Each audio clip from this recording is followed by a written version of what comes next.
it's Cena. Happy Sunday. Yes, it's Sunday and it's a beautiful day here in Tennessee.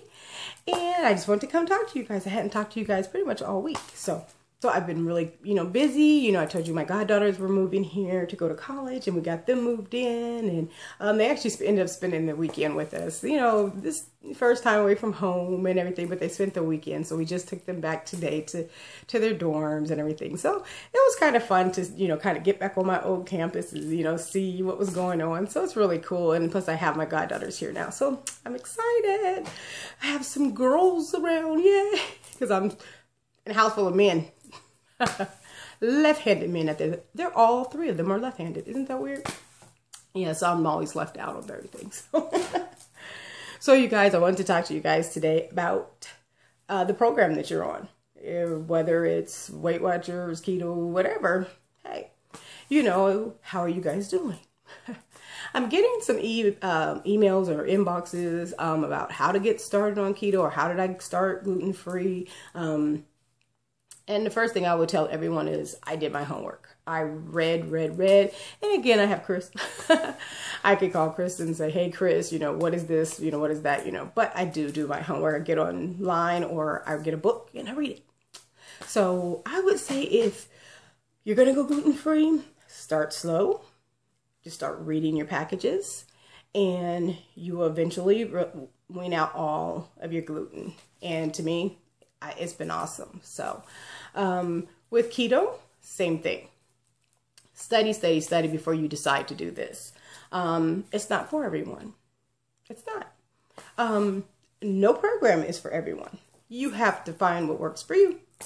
And it's working for me now, so I'm sticking with it. So I have Keto Clarity was a very, very good book. It, answered a lot of my questions. There are so many websites out there, so many blogs. Just read, and then make the decision if you think you can handle it. Do not get discouraged. You have to let your body go through the process of keto. And once you get on the other side of the road, it becomes much easier. I would tell you, make sure you calculate. There's a calculator. I will put the link at the bottom here. Do your calculations. Not just for keto, for any program. Do your calculations. That's very important to know where you should be in your macros. I would say prepping and shopping are so important. Do not try to shop for weeks at a time right away. You will spend $200 to $300 on a bunch of stuff that you're not even going to use. You have to figure out what you'll like. So prep for 2 to 3 days to start. That's my advice. Purchase things for maybe 4 days tops, I would say. My things are go-to in my refrigerator: butter, bacon, eggs, lots of green leafy vegetables, and my tea and stevia, as long as it's an organic, natural sweetener. No, whatever's your favorite, I guess, but I know you're not supposed to have those saccharins and dextrose and all those other ones. Do your homework. That's basically. So I have decided that I'm giving up coffee. I'm doing things slowly. So no more coffee for me, which that's not that hard for me. I love tea. So now I'm doing peppermint tea, ginger tea. I love spicy teas. So that's what I'm doing now in the mornings. It's my tea. Make sure you have plenty of coconut oil. And if you have your bacon, eggs, coconut oil, butter, leafy greens, some tea, things like that, those are your basics. You can live off of that with keto, honestly. There are so many more foods, yes, But if you have those things to start you off, you can at least have your breakfast and, make a lunch or whatever. But those are the basics. So I'll even put those in the bottom. Those are the ones that are very important. Processed foods, that's what they need program. Anything in a package, you guys, you got to read, and you're still not going to know what half of the stuff is that's in there. So processed foods, we all need to stop eating processed foods. So that is very, very important. Processed foods, get them away. Sodium nitrate, especially with keto, I'm not even going to say especially with keto, because again, that is a chemical that we do not need. So why have it in our foods? You know, HMOs, GMOs. HMO is an insurance, I was joking. But, you know, make sure you have your vegetables. I see a lot of people are living on butter, bacon, and eggs. To each his own. I'm not dogging that, but you do need vegetables. So at least a green leafy vegetables. And try to prevent the keto flu. It's going into this slowly. So if you jump right into it head first, yeah, you're going to get keto flu and it sucks. I didn't get it because I think I was gluten-free and ate pretty clean before, so I did not get it. Lucky me. For once, I didn't catch something. Or I didn't get it. So again, study. So it is important with keto that you're 80-25. Everybody knows what that. You're 80% fat, 20% protein, 5% carbohydrates. But with that said, what I have learned for myself, this is for me, guys, not for everybody else.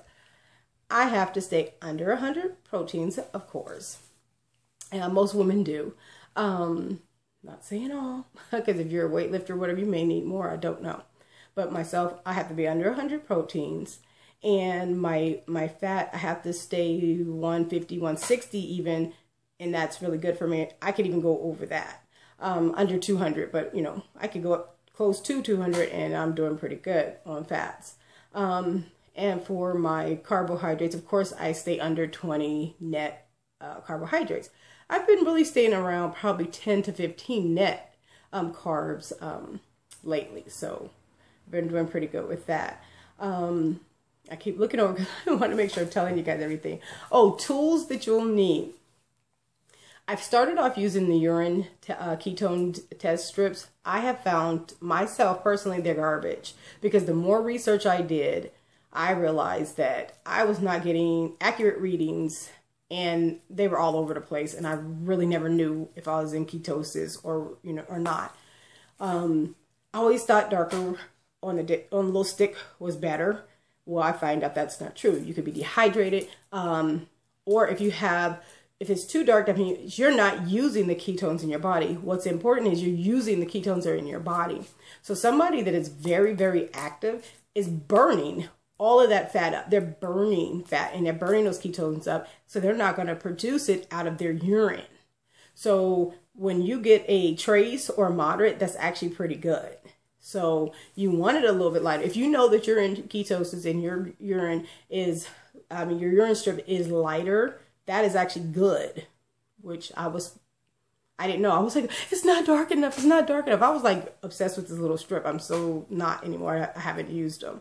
But I do think it's a good idea to use the blood glucose and ketone meter, the one that reads both. Now I have, the doctor gave me a blood glucose meter. So right now I'm just checking my blood glucose, which has been, you know, pretty good, other than I was on some medication last week that kind of shot it up. But it's back down to normal now. And I ordered, and I will put this information at the bottom, I ordered a glucose ketone meter. I found one from Novamax, and it's a really, really great deal. And I did a video about it a couple days ago, because that can get expensive, but I think it's a great tool to know your numbers. So like I said, I'll put that at the bottom. Yes, I am giving up coffee. And another thing is I am limiting myself to 1 ounce of cheese a day. Even though, yes, cheese is keto allowed, there are still some process in cheese that can trigger small sugar spikes. So I'm going to limit it. I'm going to have it when I want to, but limit it to 1 ounce. And that's still enough, to put on top of a salad or something like that. I'm not going to just drown everything into cheese. I don't need that much dairy anyhow.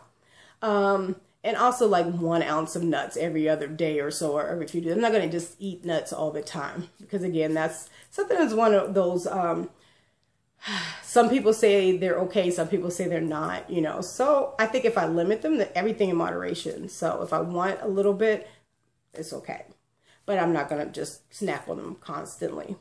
Sweeteners, make sure you're reading your sweeteners, make sure they're not, they don't have saccharin in them and those kind of things. I did order a new sweetener. It's called New Natural. So I'll let you know more about that when I get it. It's supposed to be really, really good. I do have that fiber yum, but I'm a little skeptical about it now. I was really like geeked about it. It's what they use inside of Quest bars. But now that I am testing my glucose, I think it made my glucose spike a little bit. Not much. I still didn't go over 100 or anything like that, but I think it made it my numbers move. So I still have to test it a little bit. And that's another thing with the meters. You're able to test foods to see if it does mess up your blood sugar, so you won't eat it anymore. So that, you know, you never know. Like cheese, you could have a sensitivity to cheese. It's like the casein in cheese. So you can eliminate what throws you out of ketos. So fat bombs, you guys, are important to make because sometimes, you know, I don't know, it's tough to get all that fat in. So I've made some really great fat bombs, but I did use that fiber yum in them. So I'm gonna have to make another batch without them when I get this new sweetener. But I'll put the link, my recipe below, but they are really good. They really get that kind of wanting something sweet, you know, chocolatey. And it kills that. Plus you get all your fats in. Talk to you guys later. Bye.